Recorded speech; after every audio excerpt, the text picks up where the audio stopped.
अब डॉक्टर अंबेडकर ने कहा कि जाओ अपनी घर की दीवारों पे लिख दो कि हम इस देश के शासक हैं, तो लोग इस बात पे हंसे और आश्चर्यचकित हुए कि बाबा साहब कैसी बात कर रहे हैं, हमारे पास तो घर ही नहीं, दीवारें कहां से आएंगे, लिखेंगे कहां पे। लेकिन समय के साथ दीवारें भी आई, लेकिन हमने अपने घरों पे नहीं लिखा कि हम इस देश के शासक हैं या हमें इस देश का शासक बनना।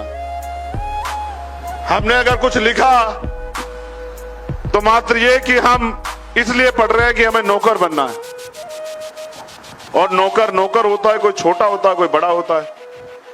और नौकर का एक ही काम होता है कि जो मालिक कह दे उसको उसका पालन करना पड़ता है।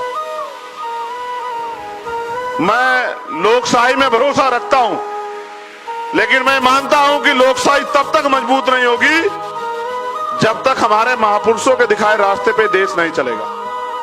और अगर उनके रास्ते पे चलाना है तो उसके लिए संघर्ष हमें करना पड़ेगा।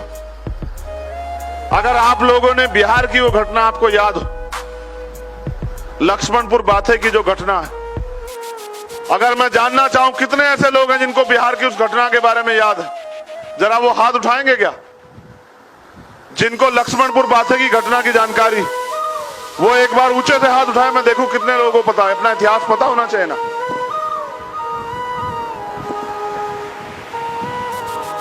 मुझे लगता है इनकी संख्या 1% से भी कम। तो ये भी इस बात का प्रमाण है कि हम लोग अपना इतिहास नहीं पढ़ते हैं।